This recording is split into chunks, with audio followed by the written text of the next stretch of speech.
carry the drums to. They say Troubles out. got you all clapping and tapping and tapping and tapping and tapping and tapping and tapping. First, a drum set. B5 come to the tribals on the drum. B5 come to the tribals on the drum. B5 come to the tribals on the drum. B5 come to the tribals on the drum. So let's pretend that I just clicked the button and said start, and I said, good evening and welcome to the Do the Math podcast. I am your host, Devin Morgan, and I am proud to say that we are back in full effect after a mild hiatus due to a little bit of sickness, general unsettlement, and the chaotic conditions of the modern world. Yes. Those things being conquered, I am now proud to say that we have a good number of great guests coming to you over the course of the month of March. And the first one is the man that I have right next to me. He is a teacher, he is a scholar, he is an activist. He's been my friend for 20-ish years. 20-ish. And Franklin he's one High School. Franklin High School, class of 95, holler at him. No.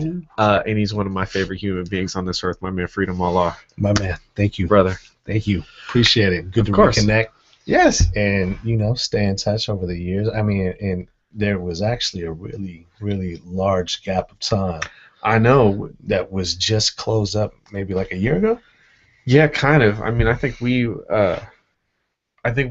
dealt with our chaotic energy of our 20s kind of separately, and then we're reforming like Voltron is. It's quite interesting how all of that seems like a very similar story.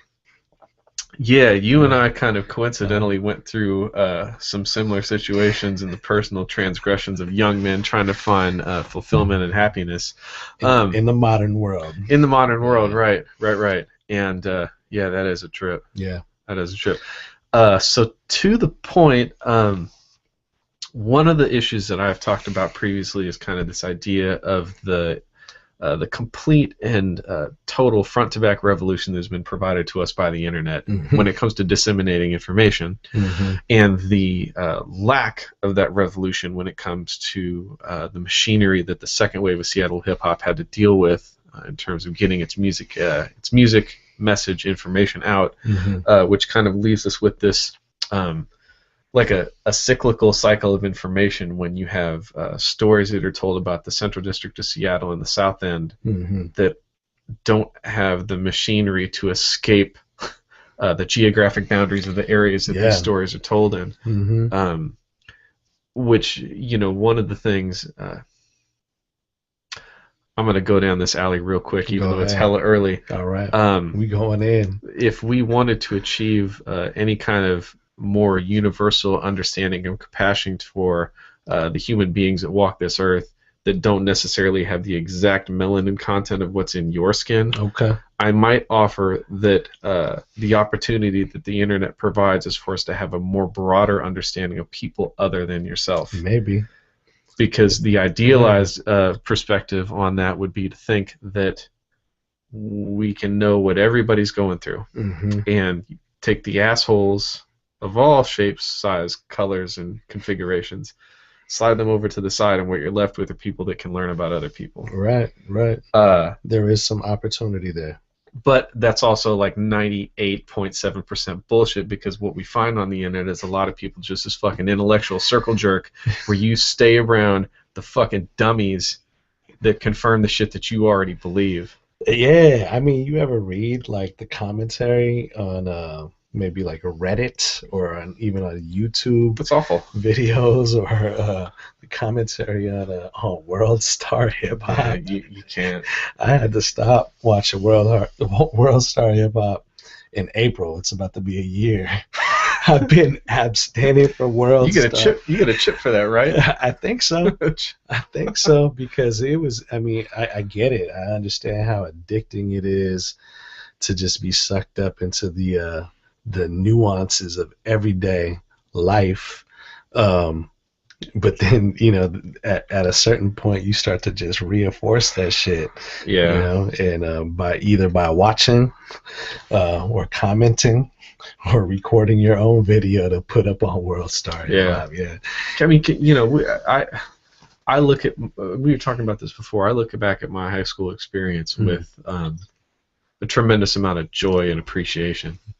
And then I think if I was going to high school now and I had to deal with the fact that I got socked in the chest. On Open Chest Day?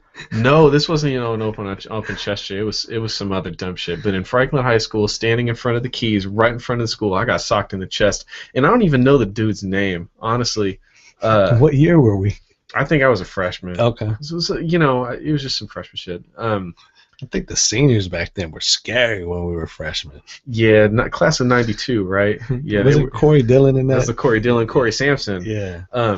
But anyways, I think about me getting socked in the chest at high school. That happened, and for all I know, I might be the only person that remembers it because there's no continual digital record of every failure or misstep I may make as a child. Yeah. But you held that shit in your heart. Yes. Yes. In your heart. You recorded it in your heart. Which is how, even, First Nations folks will say that's how all history should be passed down. Is right. Record it in your heart and tell the story. Right. Yeah. Take out your ability to record something in any way, shape, or form other than an oral tradition. And what sort of attachment do you have to those stories? Yeah. How much more do they mean? Right. Okay. And so I think this is going deep into the topic that you really wanted to just elaborate on, right? Is that there's such an oversaturation of like recorded, digitized material that is at our access, at our fingertips, that how can you really appreciate what's there, right? Because the quantity, there's a surplus of information, massive surplus, and stories to tell, and so which ones are you gonna choose to listen to? And so it's, I mean, I think of our friendship, our relationship is based on the humanities program at Franklin High School. Correct. And number two, I think also our critical understanding of the humanities program at Franklin High School, and in hip hop. Yes. Right? And I think hip hop provided a framework to be able to kind of just look at shit and analyze it, because inherent to the hip hop of the period that we were coming up in, it was very critical in its message. Yep. And so with that being said, I think with all of the material that is out there and accessible, we need a framework to analyze and break shit down. Because if you don't have a framework, then you just like, oh shit, what the fuck am I going to do with all this information? Right. Yeah. Right, because it is a never-ending torrent. You cannot put your fingers in that dam fast enough to stem the tide. It is absolutely inescapable. And, if there were a couple water droplets going through the dam, okay, you could address those individually. Right. And they all have more worth. Yeah. And then when the dam is broken, right, all the water is coming over. Nothing means anything. It's just all water. It's all water. And I talk about the tone of things when we were coming up, and man, I hate to do this old head shit because it is so. It's so like defending Zeppelin's first album in like 1989. Okay. It's kind of it's like it's an overlooked kind of position because it's so easy to take. However, let me tell you a story. Okay. On Brand Nubian's second album, I think there's a song on there called Allahu Akbar. Yeah. And there's another joint on there that has a Farrakhan speech, and he's breaking down the math of the 85s. And I don't know if you remember this, but I think in our junior year of high school, I played that track breaking down the science of 85s in Mr. Nelson's language. Nelson, is that right? Wasn't that what it was? Hold on. Or am I tripping? It started with an N. Nah. But the guy on the ground floor. Yeah. Yeah. He was. Oh, shit. It's going to come to me in a minute. Real good dude, though. Real good dude. Right. Mm-hmm. And I played that song in Mhm. front of our entire humanities class, Mm-hmm. and then talked about Farrakhan and gods and the earths, and like in my understanding at like 16 years old of what it meant to be a 5%er. Okay. And that moment, which is tremendously ridiculous, it is ridiculous on a palatial scale, Mm-hmm. is inspired by music that comes with a message. Right. Right.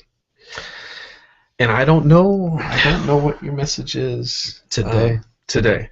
You know, I struggled with this concept the last couple years, and I've been working through it a lot, and really subjecting myself to the new school and what's coming out, and some of it is inspired by being in the club, and Right. you see what people are moving to, and you're like, okay, I'm kind of feeling that. Right. I think that's how I got. I got addicted to A$AP Rocky. Okay. Yeah. You know, it was like the music that I had to bump before, coming out, before going into the ring. Right. You know? Right. But I'm also like, for example, like I'm a fan, man, of this dude Cam the Mac. Yeah. Man, he is filthy. He is so filthy, and he's young. He's like maybe 20, 21, 22 years old. And Right. you could tell somebody real smart raised him, because he has a really good mouthpiece. I mean, he's still talking about all the other things that misogynistic and patriarchal rap talks about, and That's the archetype. yeah, and the very real issues of substance abuse in impoverished communities of color. And he still talk about all that stuff, but man, his flow is tight. It's so filthy. Yeah. And then when Kendrick Lamar came out, like the beats was filthy. I was feeling the beats, and I just kept on listening to him and comparing him to the message that I heard in hip hop when I was 16, 17 years old, and I wasn't hearing what I heard at one point in time. And I just had, some folks help me understand that it's apples and oranges. Yeah. It's apples and oranges, and I don't speak the language. I don't get it, as quick as these folks do. And I see fissures of hope, possibilities. Certainly. Yeah. I mean, that Kendrick album itself is kind of like it's just like a big beacon, Mm-hmm. of like, there's something substantial that can be accomplished with this art form. Mm-hmm. Incredibly substantial, incredibly life affirming and life changing, and able to impart direction. I mean, if you were listening to the music that I was listening to when I was coming of age, and you didn't impart direction from that, and you didn't impart understanding, that you weren't listening. Mm-hmm.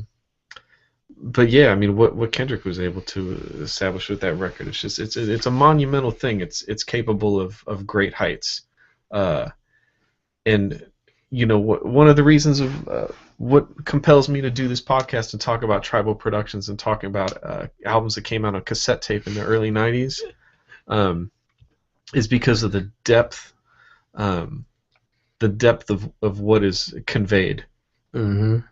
When you know what I mean? No, I do, man. I remember because we in class we would exchange dub tapes, and I remember I don't remember what I gave you. I might have gave you some fucking Too Short or some E40 or some Black shit. Monks. I gave you Black Black Monks. Monks. That's what I gave you. Shout out to the Black Monks. And Rap A Lot Records. Yeah. Because Rap A Lot Records was huge in my own like political understanding of the world. But you gave me a copy of Can I Get $1? The Common record? Yeah, you gave me Or Can I Borrow $1? Can I borrow $1? Wait, what? No, sorry, was it my bad. Resurrection? It was Resurrection. Yeah, it would have been Resurrection. You Yeah, gave me a dub of Resurrection, and I was like, and I bumped the shit out of that. Had to. In my '94 Protege, man. Holler at him. and I listened to every single word that he spit on that album. really, I mean, it was my introduction to a lot of different ideas, a lot of different concepts, a lot of different music. Do we get that today? I don't know though. I'm still struggling with it, especially with this whole new like trippy like this. I don't even know what the fucking genre is called. I don't know either, dog. I'm gonna pull my old card. I'm not with that shit. Yeah, I'm not familiar, and I'm not ragging on it. I just know that I don't have the language to understand it. Yeah. On the one hand, because we assume that if you were able to possess that other kind of language, it would mean something else. My fear is Right. that no amount of language is going to change that. And there isn't anything to understand. Is that what you say? Um, That's quite pessimistic. Man, yeah, I know. Like for as much beer as we've had tonight, I should probably do much three, more. only three. Three beers. Yeah. I should be more optimistic. Yeah. I suppose. Yeah. And you know what? Okay, contradictory viewpoint. Okay. All right. Maybe the reality is that there is just as much meaningful and impactful music coming out nowadays as there were when we were younger. I mean, you know, but through virtue of the overwhelming onslaught that is continual and relentless of other music, it's not like, you know, when Common's album dropped, how many other albums dropped that same day? not too many. Let's say 10. Yeah. Okay. How many rap man, albums came out today? Yeah, that's a pretty liberal fucking guesstimate. 10? Yeah. 10 might be a lot. Yeah, I'm sure it's a few less. It's probably 50% less if I had to guess in terms of full length. And that was in major label 1994, albums. and that's why, like, when you go back to 1994, it's like I know those albums that came out. Yeah. Or at least listened to them. Yeah. Did one run through. Yeah. Today, man, it's really difficult to pick and choose because time is finite. Right. And you cannot listen to everything. And I gotta listen to it in real time. I can't download it into the mainframe. Right. Yeah, and capture the essence. So it's, you know, yeah, there's just too much out there. And so unless I got it in my hand, somebody put it in my hand or put it on a USB stick that I can plug into the web, you know, I'm not really listening to it. Right. Because it has no meaning. You have no attachment to it. Yeah. And I think I see what's possibly the possibility and a positive possibility that could come out of this is that, okay, so then folks are going to start looking for something a little more meaningful. And what's more meaningful than your roots and your geography? Right. And so I think threading it back to do the math, which I believe I picked up at Little Record Mart in King Center. Shout out to everybody from the 98118 who remembers King Center and the Little Record Mart. Because guess what? That area, not so much the same anymore. No, man. Yeah. There's a lot of changes happening. But yeah, with that being said, it's, you know, Do the Math was real significant because they were coming out the town. At least that's why I appreciated it. Right. You know, and that's coming from a time where it's not like it is nowadays, where it's real cool to rep the town. Man, it's super cool to rep the town right Hella now. cool. Man, Which like, there's gonna be so many like folks moving from different rural towns, major towns to Seattle because Super Bowl and like 4 Grammys. So I'm at Costco on last Saturday or Sunday. I'm in line trying to pick up a couple hot dogs. You know, whatever. Okay. It wasn't my best dietary choice that day, but look, I was busy. Okay. So I'm in line with my children waiting on my hot dogs, and the kid standing in front of me. You might as well be blowing smoke in their face right now. The kid in front of me was standing there next to his mom. Couldn't have been 18 years old. Okay. And he has some, like, you remember the cotton shorts, the pre-Jordan shorts? Okay. Like you got at least like a good 3 inches above your knee, right? Like you couldn't go to school in them, Yeah. boy or girl. He's got those. He's got a Huskies national championship sweatshirt, Okay. and he's got a Sonics cap. Yeah. And he's wearing what I believe is a Nike. It was like an Air Tech Challenge. Yeah. They were like not the Agassiz, but it was like kind of like a training tennis shoe that came after that. And I remember it had like the tongue was raised. Anyways, So yeah, like his whole essence is like 1991. His whole ensemble, right? And he's so cool. Yeah. He's so cool. Really? Because he's repping the town. He's repping That's a Seattle. trip. And so, yes, so do the math, understandably, comes out of a time when that shit is not cool. Mm-hmm. I would rep Seattle, man, boy. Yeah, because Yeah. at this point, you know, in 1992, 3, 4, 5, 6, we're kind of in the post-Mix-a-Lot era. You know what I mean? And we didn't like Seattle.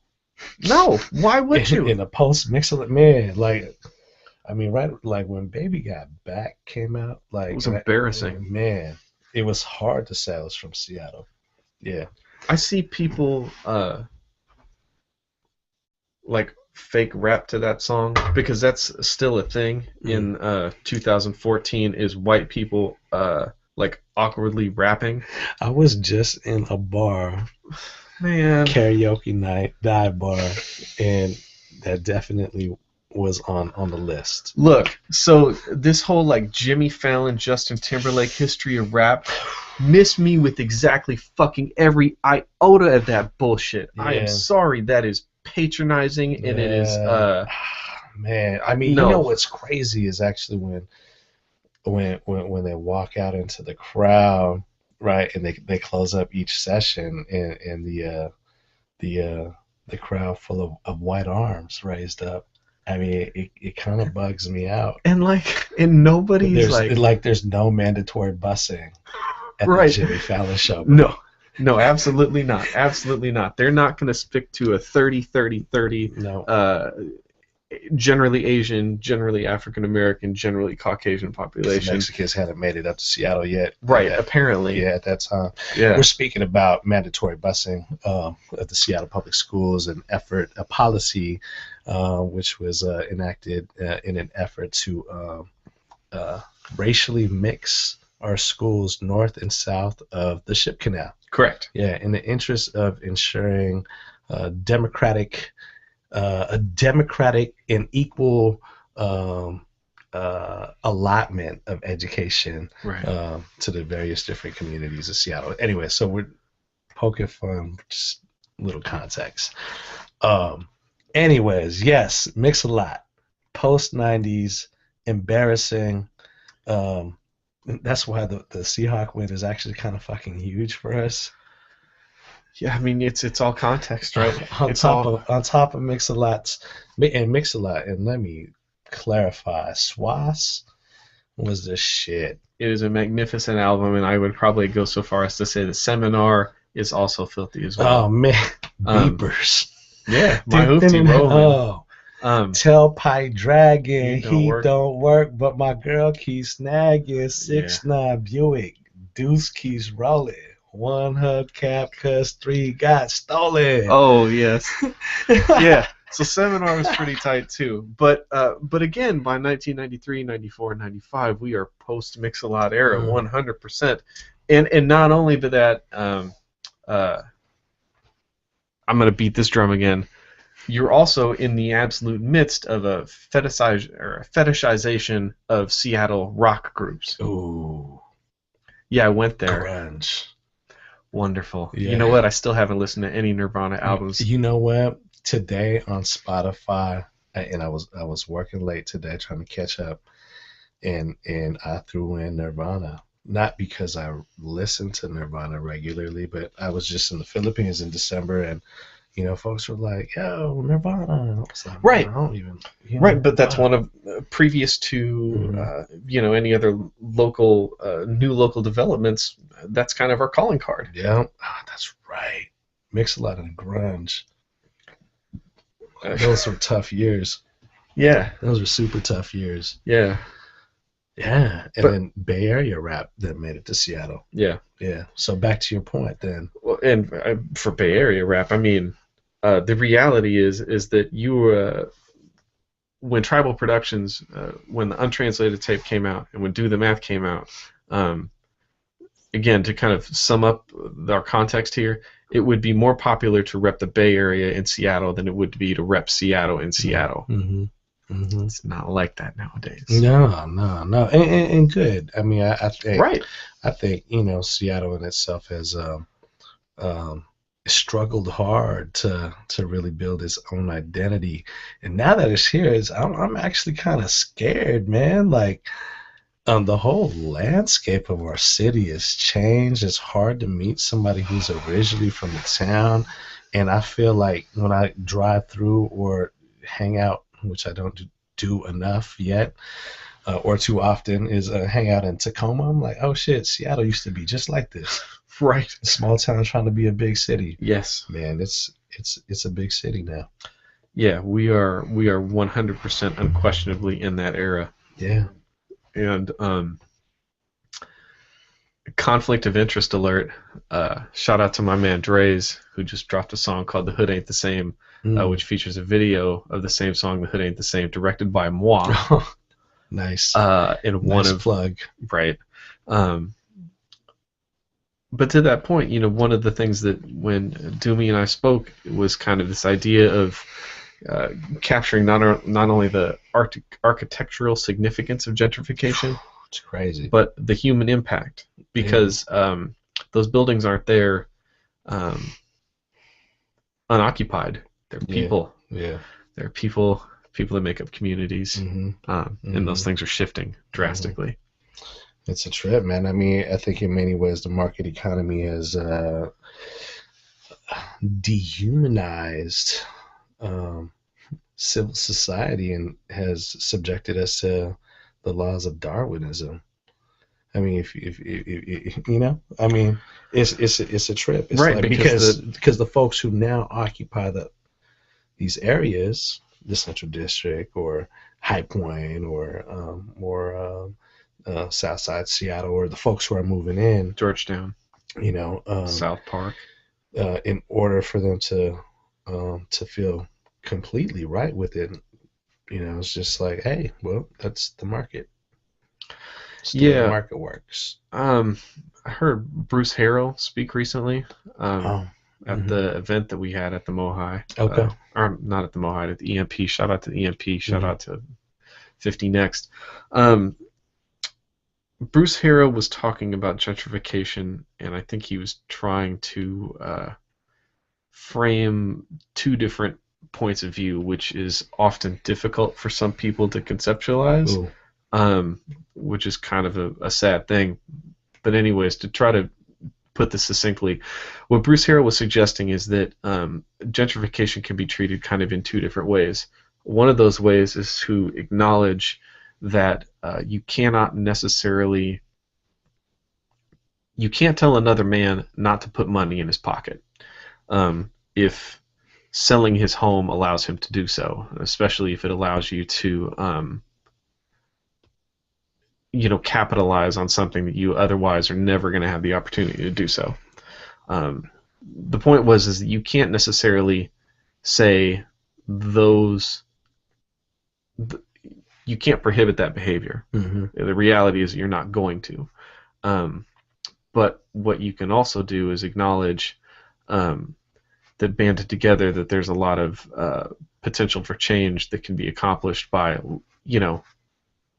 let's make a concerted effort to do something. True. I mean, I think, chopping it up and building with a really good friend of mine, and he said two of the most important questions that you could ever ask is for whom and for what. And for whom is this what serving? Right. And so and you can apply that to anything. I think at the moment we were talking about Eve Ensler, if you're familiar, but just sharing some ideas. Yeah. But for whom and for what? I mean, bro, I grew up on Beacon Hill, went to Maple Elementary and Asa Mercer, and lived in the South End in the Rainier Valley, went to Franklin High School, and I'm thinking to myself, damn, this place is beautiful. it's amazing. Yeah. Shoot up to Jefferson Park. I went to Yep. elementary school at Jefferson, at Jefferson Community Center, and there was nothing but a fucking reservoir, Yeah. behind there, Yeah. No. and and it's amazing, and I think it's beautiful, and and they're about to have, I think it's first in the nation, the first edible garden. Have you heard of this shit? No, I'm not even on that. Bro, thank God. So behind the Jefferson Park is what's going to become the first edible garden in the nation. And so basically it's trees and shit, growing nuts, growing fruit. And folks are like free to come through and just eat. And it's like, yo, that's a fucking beautiful concept. Yeah. I'm no longer here to enjoy it, but man, that's a great Right. concept.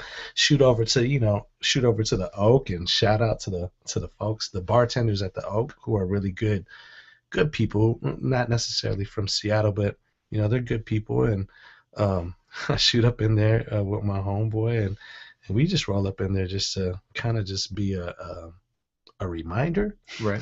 of Right. of kind of like what it was before. And I mean, but this concept of these ethnic enclaves, or these communities changing up. I mean, this goes back even before us growing up in the South End, or on Beacon Hill. I mean, because before that, the Rainier Valley was called the Garlic Gulch. It's where all the Italians were. So was Beacon Hill, and so the makeup of these communities shift regularly. Yeah. And so the question, I think, for who and for what is that's an interesting question to contemplate. Yeah. And and ultimately, I think having that discussion out in the open is kind of the first step to even acknowledging it. When we when Dewey and I were shooting that video, we had two very different interactions. One of them was at Mount Zion. There's a police officer who thought it was strange that we were out there, taking pictures and stuff, and wanted to check us out, which is fine. And over the course of explaining what we were doing, he said, "Oh, we're kind of shooting this video, and it's about gentrification." And the police officer politely said to me, "Oh, you can't use that word." What? Yeah. That's the police officer said, "Oh, that's a bad word around here." Yeah. Is this 1943 like Germany? She literally, said that to me. It's 1984 George Orwell? Yep. And her point is that she would attend these community meetings in her precinct, and she would hear people talk about gentrification, and that was just like, it's kind of a buzzword for getting people riled up, and you clearly don't want to do that. So please, sir, don't use the word gentrification. What persuasion was she of? She was a Caucasoid. Okay. Straight up, straight down. Okay, got it. All right. Wow, that's interesting. I mean, what's really interesting about that is that she's just towing the line, and towing the line to the fullest, because if she just reached deep down inside and bared witness to her rate of exploitation on the force and the people that she serves and who she really protects, for whose interests, right? Whose interests are served. I think she'd understand that word is actually an opportunity to ask questions. Right. Yeah, it's I mean, that's the idealized version of what you would want from a police officer, right? Yeah, man, that should from a constable. Maybe we could do some sci-fi. Yeah, right. Ooh, that'd be kind of filthy. It's definitely pretend. Yeah. A lot of sci-fi is often, I'm starting to realize, is often dark. Oh, incredibly dark. Yeah. The best sci-fi is usually dark. Yeah. Okay. You ever see well, Alien would be the first one that comes to mind. Like Sigourney Weaver? Yeah. Yeah. And I mean, and I'm sure if you wanted to take it in a whole different direction, you can take the single-minded, single-purpose nonstop and relentless assault of the alien is a description of any number of different things. True. Um, True. you know, time, your personal freedom. The parasite gestating in the womb of the current system. Oh, Okay. yeah. Uh-huh. Capitalism. Right. The alien Yeah. could be capitalism. No doubt. That alien that busted out of Sigourney Weaver. Yeah, right? I think the alien is capitalism. Oh, that's a trip. Um, Or maybe it's not. Maybe Sigourney Weaver's capitalism. And the alien's a new world, yes. right? But Sigourney Weaver demonizes the alien. She does. Yeah. She does. There's never an attempt to understand the alien. No. Until we get to Alien 3, Mm. and I'm so fucking sad that I know that. Man, I can say that I don't, bro. So Yeah, there's a whole storyline. Wait. Yeah, because she had the alien inside of her, right? That's Alien 3? Yeah. That's Alien 3. Okay. Uh, I can't Yeah. speak on it, so I'm gonna let you. yeah, some of sci-fi is dark. Some of it's just goofy and great, though. I mean, like Ice Pirates, that's not dark, and that movie's fun as fuck. It's horrible. Ice Pirates. Ice Pirates, yeah, Ice Pirates. Don't know. I can't say that I'm hip. Buckaroo Banzai across the eighth dimension. Nope. Son. Hey, and you know what? I'm not even clowning. I just, I don't know, and Yeah. I apologize. Yeah, no, I'm a huge sci-fi geek. Yeah, That's I mean, what's up. there's so much of it that's just fun and imaginative, and before you even try to understand like any kind of deeper intellectual or psychological issues that may be lurking beneath. Yeah, it's a trip. I'm starting to read, and man, let me tell you, I'm definitely a smartphone geek with ADHD nowadays. It's Right. like my ability for sustained reading is my stamina is real low right now, and it's sustained reading. I know the symptoms, man. I've been there. I know. I'm fucking ashamed, and so I'm trying to. I haven't read a book front and back. God, at least over a year, at least. But Yeah. so I'm working through slowly Octavia Butler's Parable of the Sower. Have you read? I know of, but I haven't read. Yeah, man, it's a trip. I'm ashamed that I haven't gotten into it a lot earlier, and two, I'm ashamed that it's taken me this long. Like I should be able to devour this because the material's dope. Yeah. And it's just about how essentially a black woman, what those experiences are in the future. And you know what?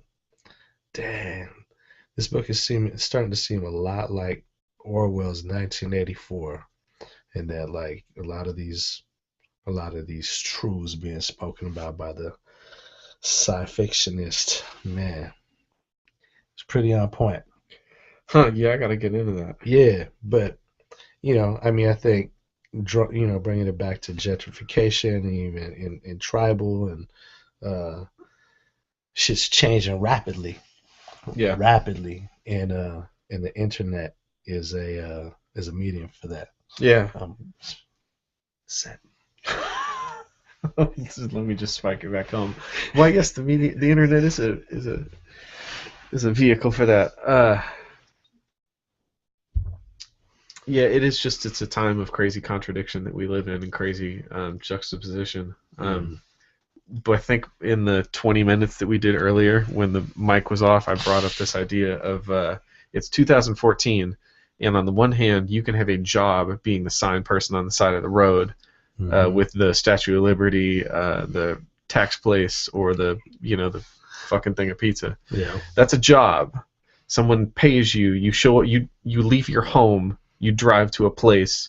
You affect that task with the hope that in 2 weeks someone will still cut you a check that rewards you for the work that you have put in doing this ridiculous thing. Yeah.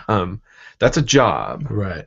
And at the same time, there are other jobs where people are crafting the fate of the rest of humanity, with life research and life extension and fucking 3D printers and all this other stuff. Those are jobs too. Mm-hmm. And we have both of those things going on in 2014. Mm-hmm. And we didn't have that going on in 1914. Mm-mm. We didn't have that going on in 1814. Mm-hmm. This is all incredibly new, and the crush of change is Wow. compressed That's, into a very, very, very small time. that's great. That's a great outlining of the texture of what we're dealing with. And we are the dumb fucking monkeys that are sitting here in this very granular avenue that we have at the internet podcast. We can talk about exactly whatever the fuck we want. Mm-hmm. And we are trying to understand this thing. And it's like you're trying to understand the glacier that is pressing over you as it happens. Because I don't know that human beings are built to exist in this thing. And these can, yeah. I mean, as we were talking about earlier, in between, the moment we discovered that the mic wasn't on and the cigarette. Salute to myself for taking that loss. Shout out to me for being dumb as fuck. But as we were speaking on, during that break, I think we're going to see a lot more difficulties speaking to that truth that human beings weren't necessarily built for this, and I mean, when Greece was going through their initial phases of austerity, and there's not a lot of coverage nowadays on Greece, but I'm sure it's still going down real tough. How could it not? Right now, right? Like, it didn't get better overnight. Right. In the elderly were committing suicide in the Athens town square as a sign of protest, of the austerity measures and essentially the contradictions of capitalism. Like, I mean, that's real. I mean, human beings have been on the planet. I mean, at least the contemporary manifestation of human beings for the last 2 million years. Oh, you mean before the Ark and the guy in the boat with all the animals? Correct. Okay. Before that, yeah. When that really happened. Because that was 6,000 years ago. 2 million years. I mean, and you haven't seen that type of tragedy, that type of horrendousness in mass, right? That you always have opportunity to ingest. Yeah, there's opportunities to change, or we can make it, and the elders typically are the ones who hold pretty bright torch. Right. They made it through a lot of different generations, micro generations, etc. But like, for the elderly to begin to kill themselves in towns, in the town center, as a sign of protest, something or a loss of hope, or both. I mean, so I think you're right. Human beings weren't necessarily built for these conditions, but they're employing social Darwinism and seeing who's going to make it. Right. Yeah. I can't remember if it was. I think it was Joe Rogan who makes this point where it's like, you're driving along in your car, right? And somebody cuts you off. Give them the finger. Sometimes you give them the two-gun special. That's one of my favorites. And it's such a direct but impersonal thing. Mm-hmm. Because you're saying fuck you. Mm-hmm. But if that interaction took place on the street, if someone just casually bumped you, no, actually, if they didn't bump you, if they just kind of slowly merged in front of you on the sidewalk, And we're like, hey, what's up, man? Yeah, are you coming at them like that? Yeah. Well, probably not, because we're on the street, we're in person, but you're in this flying cage. Mm-hmm. You're going by on the road, so there's what's the impact? What's the karmic cost? And fuck you, buddy. Mm-hmm. Mm-hmm.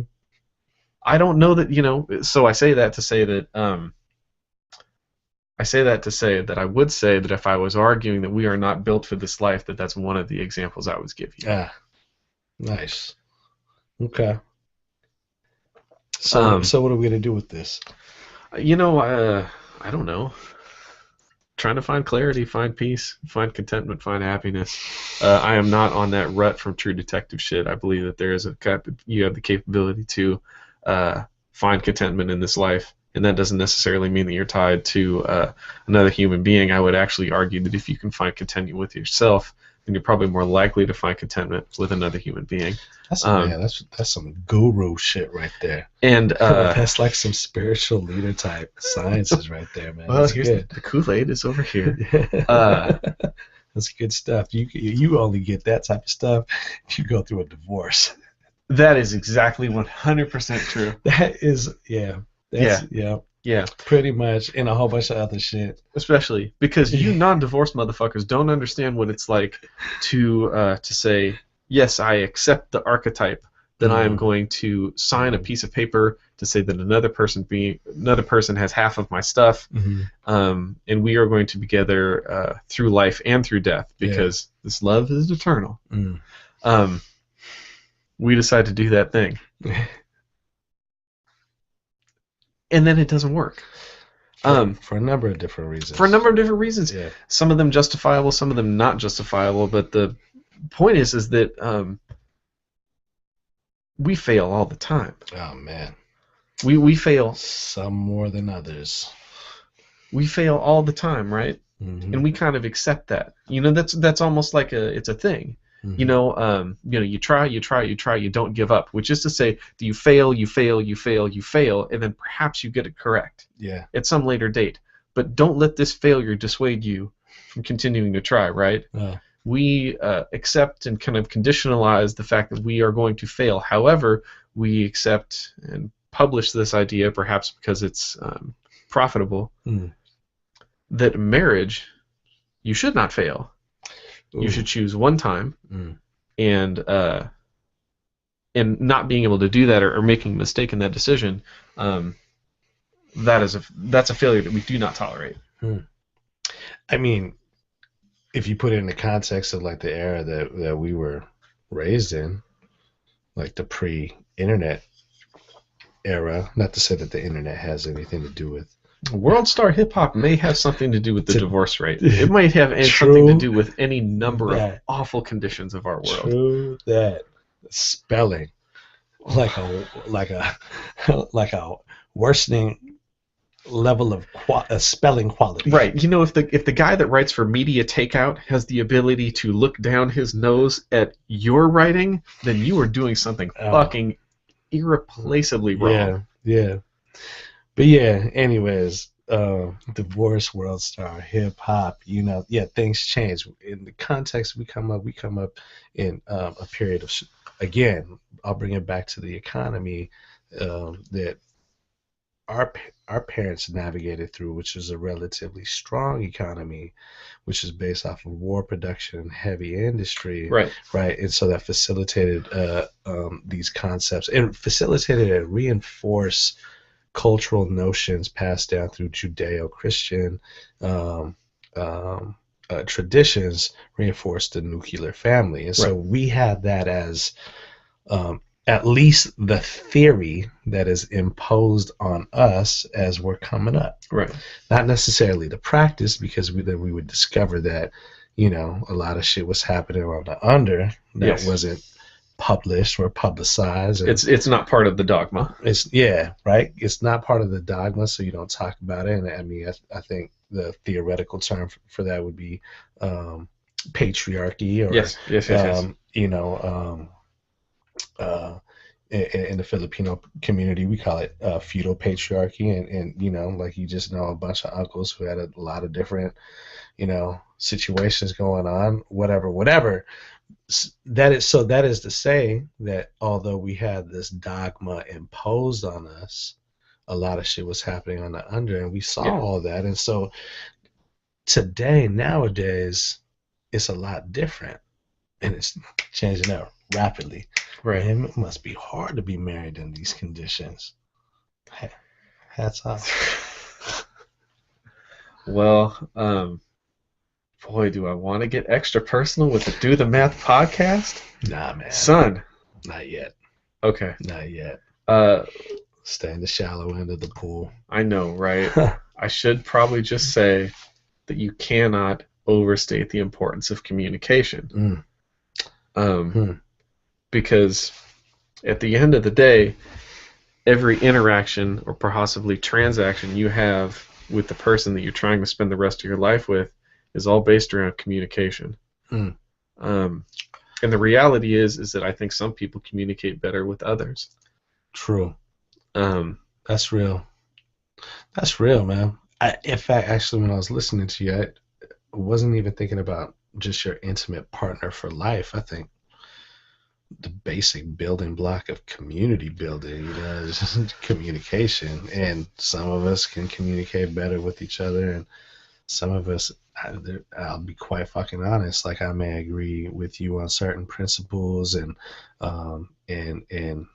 through and through, like we see things in very similar ways, but there's just some people I can't really be around. right, right, and then and why wouldn't there be? Why wouldn't there be? And that's okay. Yeah, and that's super okay. So just I'll go make a little nest over here and just kick it over here, and that's all right. yeah. I mean, that's kind of how things must have gone around in the first place, anyways.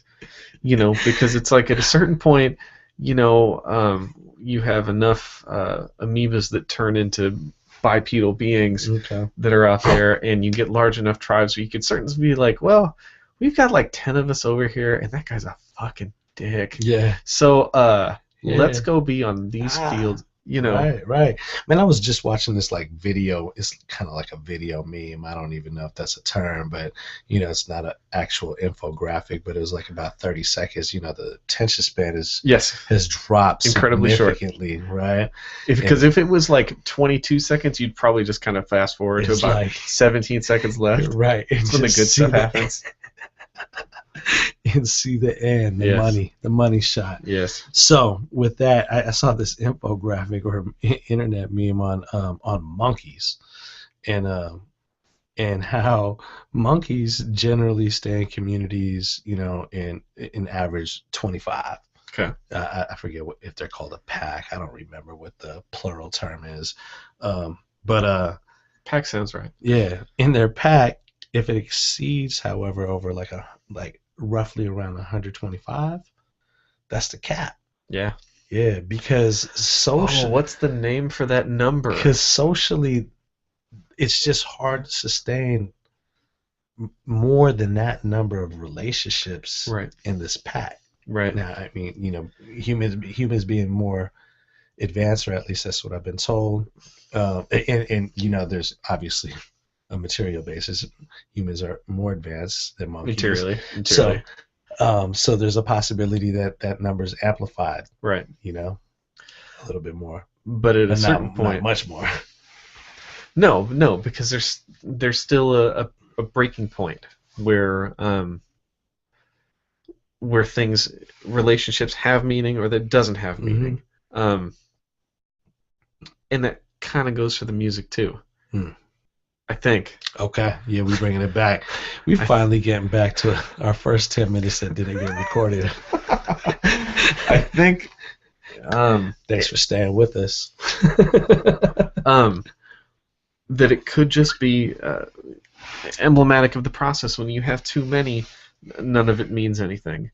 And I don't want to put that kind of blanket assertion out there, because I'm sure that there is a young guy that has the same ideals that I had when I was 17 years old. True. And is bold enough to say, I want to make a song, and I want my song to mean something, and I'm going to sing my song. That's a trip. That's a trip. I would sure like to know that is happening. Man, it is, man. Joey Badass. Yeah. So Joey Badass, filthy. So if we know that technology... Did we miss that whole Cam the Mac piece? Is that in the... No, we got Cam the Mac in here, I think. Yeah. I don't know. Did Joey we? Badass. Okay, go ahead. Talk about Cam the Mac. No. What were you going to say, though? I don't remember, so talk about Cam the Mac. No, so, okay. We'll talk Cam the Mac, or just some Kendrick, right? Yep. Some Joey Badass, but his story is quite fucking fascinating, right? Like his flow is obviously and apparently like influenced by early 90s without a doubt hip hop, right? I mean, wasn't it Premier who laced his beats, I believe? Yeah, I think so. Yeah, and I think for me, it's palatable because it sounds like material that I listen to. But I mean, but he has a relatively nice following to be able to go on tour, Right. right? And Right. And folks obviously are feeling him.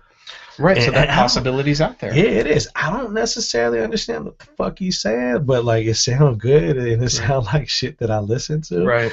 But I don't know what the fuck he's saying. But he might be communicative with with folks who understand him, Right.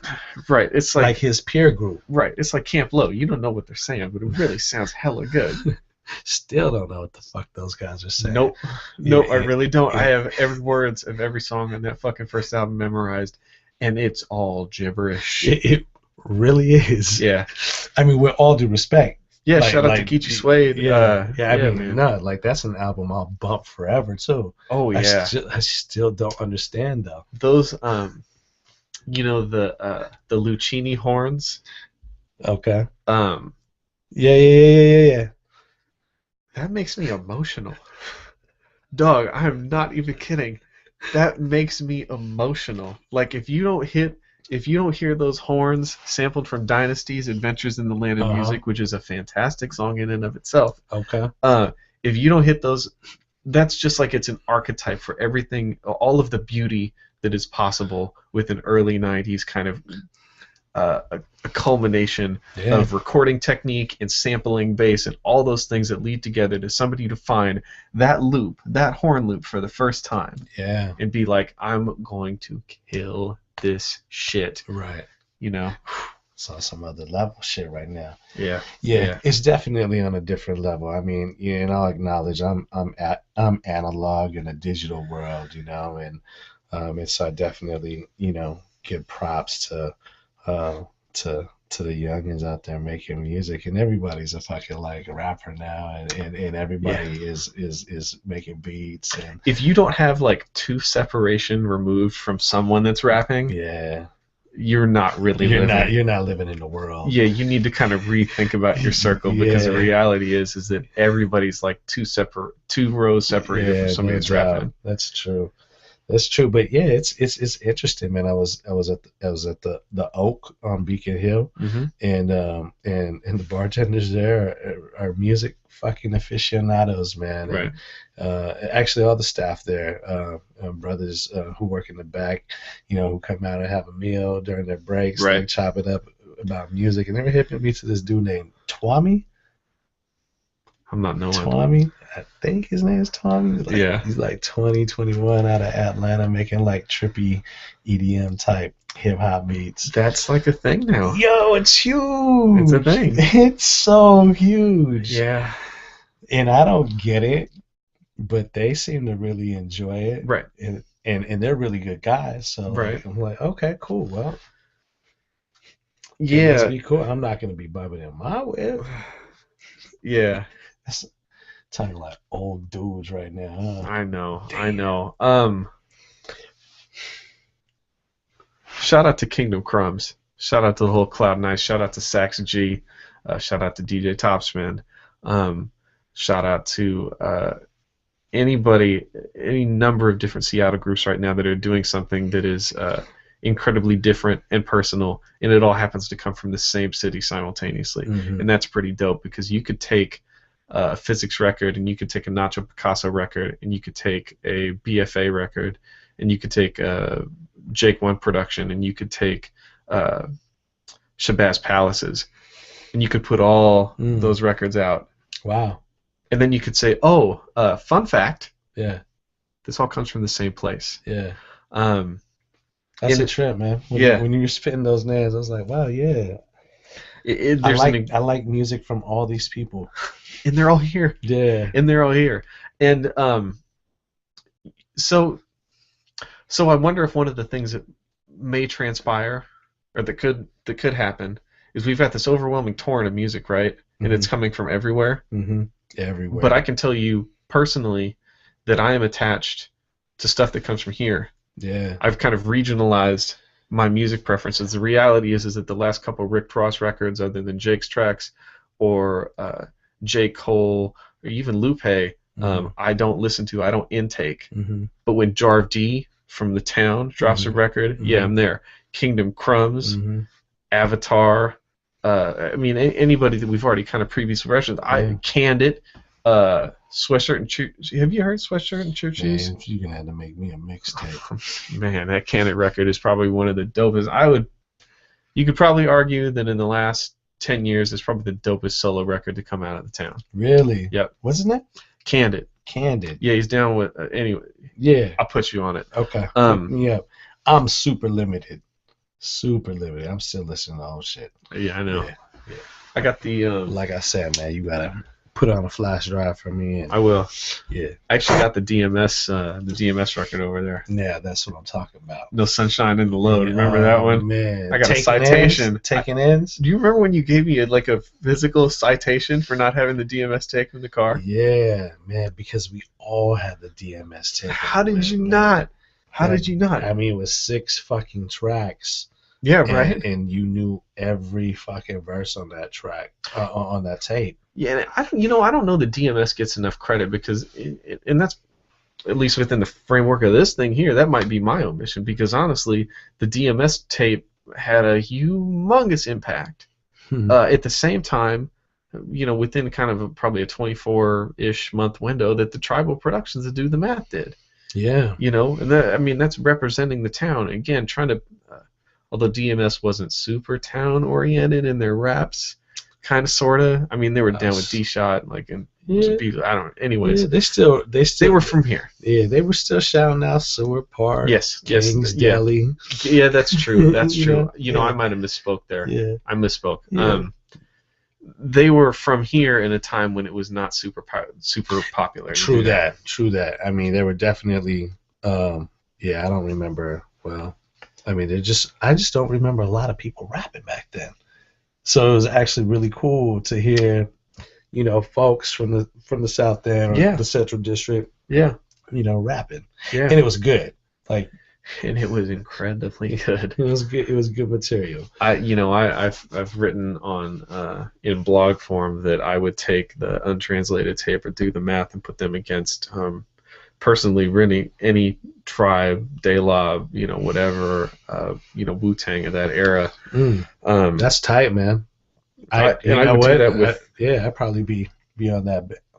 I'd be on your side of that argument. And that's just because that shit, to be quite honest, I never really listened to Tribe or De La, and I know that's, committing blasphemy right now, but I mean, that's just real. Well, it's real. It's real about the impact that Bay music had in the town. It's real about the love that we had for Rap-A-La Records in the town.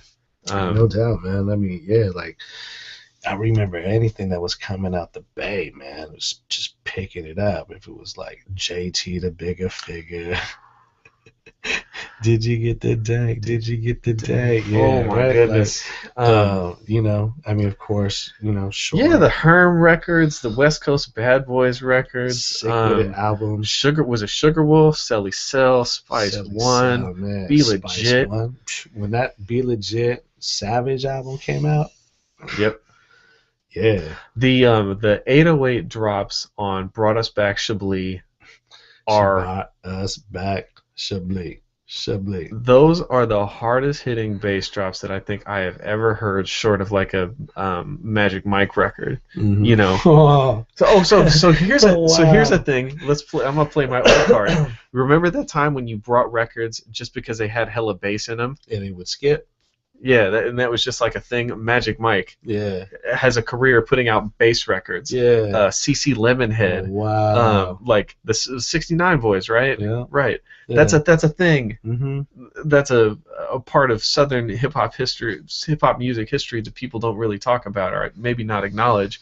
That's a thing. Bass records. Ooh. That's a trip. Yeah. And to think that this generation will be deprived of that. Their MP3 will not skip because of the bass. Nope, no skippies because of the bass. No worn out tapes because you hit the same joint over and over and over. Man. These limitations of physical media are done. Yeah. My MP3 lasts forever. Yeah, no doubt, until your external hard drive crashes. Oh no. Yeah. Yeah. I'm in the cloud myself personally. I got multiple. I need to upgrade. You need to go. Is it back? No, Backblaze sucks.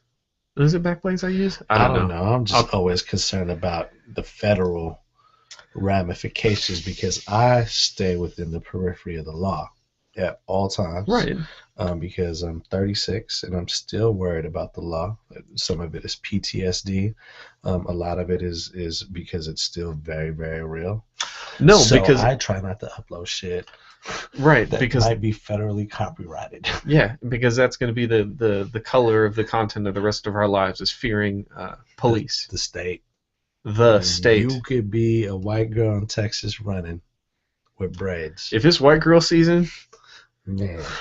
If it's white girl season, the rest of us have problems. Man. Yeah, it's a wrap. It's a wrap. And if that officer gets away with that, sounds like he's at least they didn't rape her. Man. That's not my quote. That's his fucking quote. Yeah.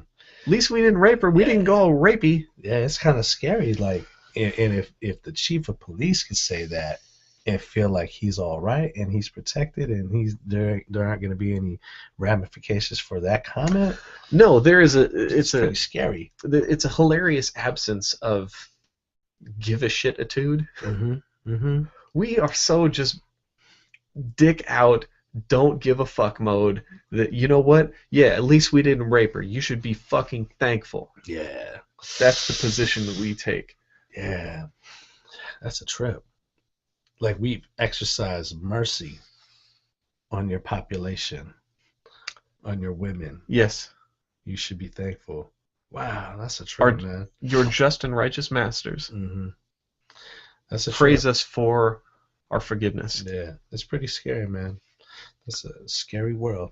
Yeah. So, so the avenue that we have, one of the means to talk to you about these very real conditions in this universe is music, and it's messages and songs.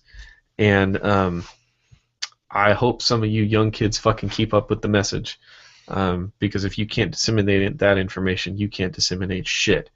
And if the freedom that is provided to us by the possibility of the internet is wasted, well, then that's kind of a big fail. Yeah. Because that's the thing, you know, I put forward this idea that there's just this immense freedom that's available to us that we can all touch unilaterally. Oh, man. Regardless of race, social structure, income, class, that's what this fucking thing is supposed to give us. Yeah.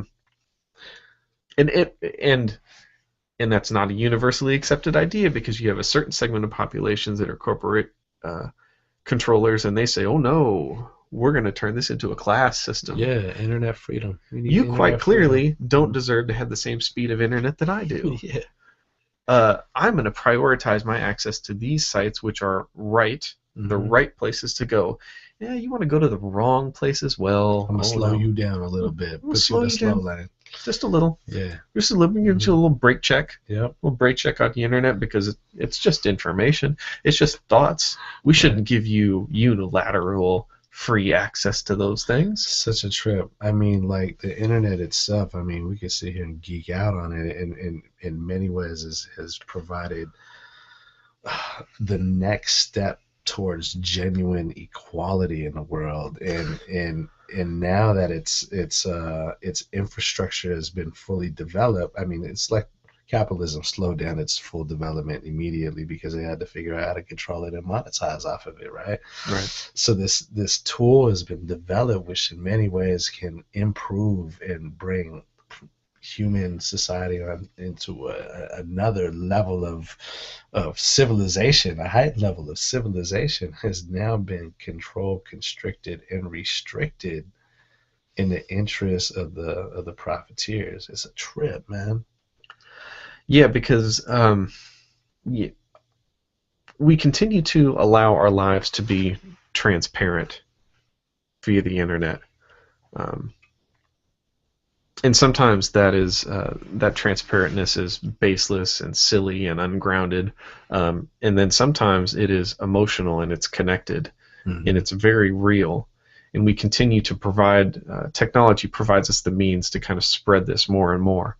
And who's to say that in 50, 100, 150 years, so long as we're still here, you can't really lie Yeah. because the pervasiveness of the information that you put forward is such that those means are gone. There's ones that you can't camouflage yourself. You can't hide. You can't. And you know what? Going back to our pack of 25 monkeys, if we have that kind of disclosure, Yeah. we can make kind of self-selection. It could be pretty easy to say, I can tell that you're a dick, Yeah. and I don't want to be with you. I'm going to be over here. Right. Peace. That's possible through this internet thing. Mm-hmm. It happens. If it doesn't turn into a commodified class system of information dispersal. It's such a trip, man. How restricted, or I mean just look at the digital divide between folks. So even geez, the access and just not knowing. I was reading an article last night from businessinsider.com, and about the two leading most prestigious scientific academic institutions stated that climate change is related to like capitalist production, and we gotta figure something out, and I don't typically read Business Insider, but like I was referred to it by something else, and I read it. Now I don't trust that. A lot of our folks are just reading in general. Yeah, because especially with kind of the destabilization of traditional media, certainly the bad end of that could happen, and you can surround yourself with the fucking sycophantic idiots that confirm the same bullshit that you believe, and not get outside of your circle. But you can also seek out information sources from first-hand accounts almost anywhere, because the internet is kind of everywhere. Yeah. That's a possibility where this thing could go. Mm-hmm. It's a trip. Or it could completely fucking blow back. Yeah, because we control you in a physical space. Mm-hmm. We're just going to start to control your information as well. It's safer for all of us. Man. If you can't go to these places, these halls of information on the internet, you can't go there. Right. No doubt. And now that you've cleared out the bookshelves, right? What's the alternative? And you don't have any books at home to read, and you're completely dependent on the box and the wire to get your reading material. Yeah, man. It's a trip. Yeah. It's crazy because in many ways it could be reverting back to like pre-war Europe, 99% illiterate. Right. You know what I'm saying? Because right. motherfuckers can't even write no more. Right. Or yeah, it's just it snowballs. The whole thing snowballs into a trip, man. Yeah. On a hopeful note, things could be great. Yeah. Everything could be awesome. On a hopeful note, I think there's people reading. There are For people sure. reading. There are critical people.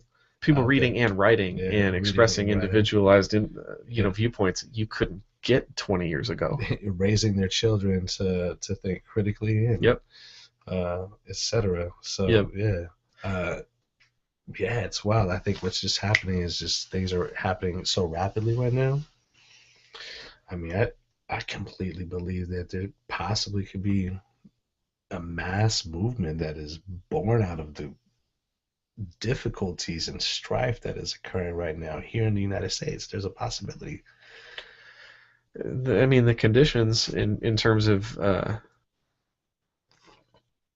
just how much we don't understand what we're doing are there. Mm-hmm. It's like we are monkeys on the wheel as it's turning, going like, who the fuck made this? Yeah, it's a trip. Yeah.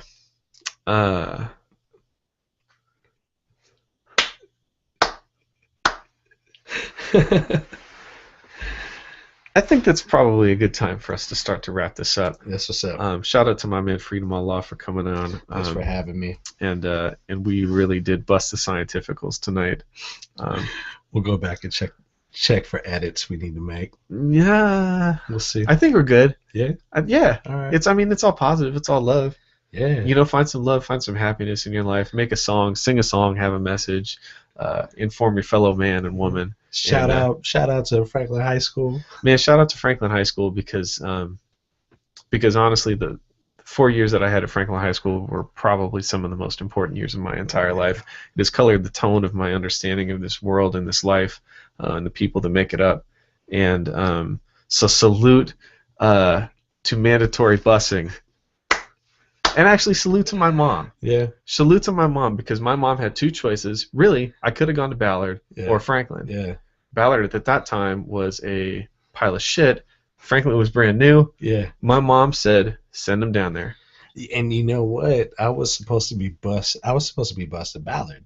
Yeah. Yeah, and the only reason why I was able to stay at Franklin is that I applied for the humanities program. Right.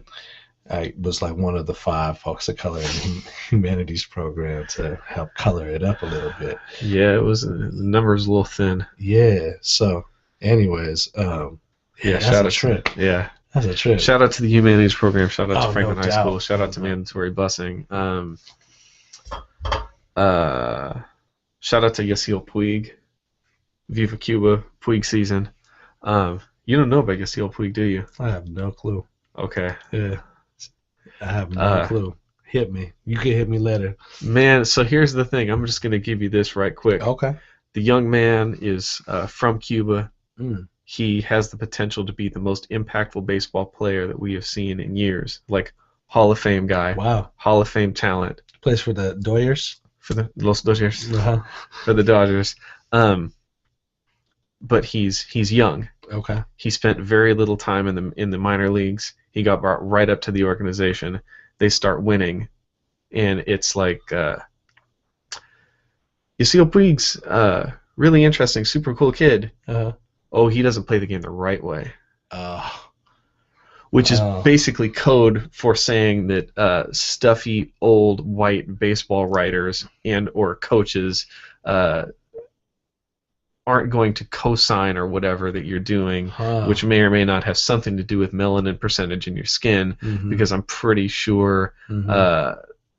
that there are a large number of Caucasian baseball players who played with grit and determination, and they play the What game exactly is he doing different? Like, is he like? tough. The kid's got a cannon for an arm, right? Uh-huh. So a couple times early in the year, kids try to run on him, Okay.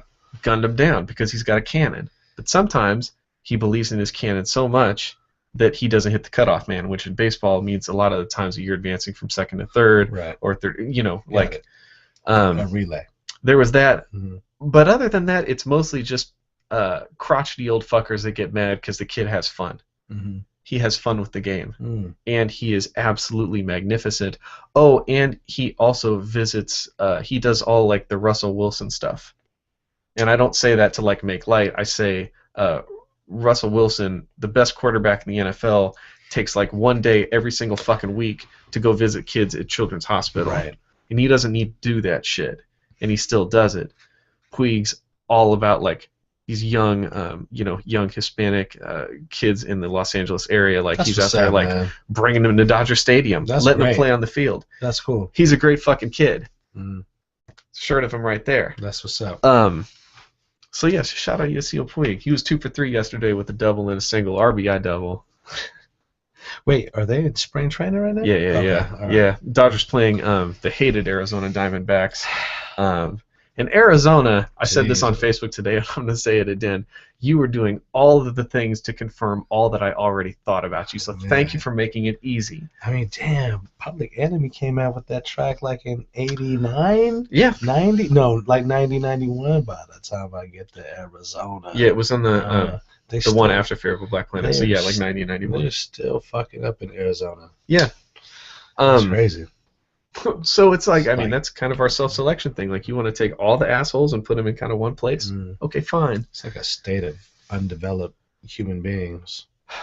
Yeah, because again, the juxtaposition of 2014, in terms of a sexual thing or just a companionship thing, you have more options and more avenues in 2014 to say, I am into this specific thing, and I'm going to find other people that are into this very specific thing, and we can make each other happy. And that's a thing that's possible in 2014. Or you could just be like an undeveloped fucking moron As a policymaker. As a policymaker trying to make law and discriminate against other people.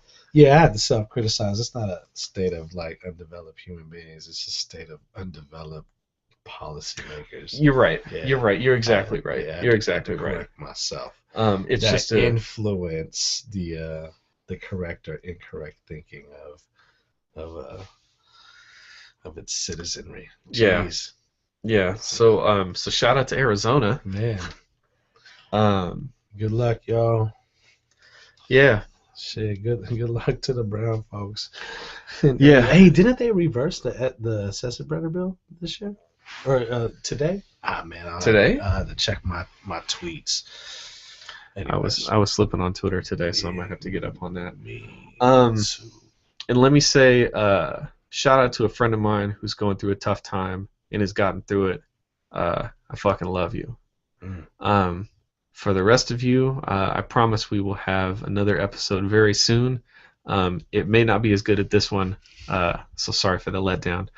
We are, my man is Freedom Allah. Thanks, D. Anytime, my brother. Thank you so much. I am Devin Morgan. We are signing out. Peace. Five come to the tribal dum dum.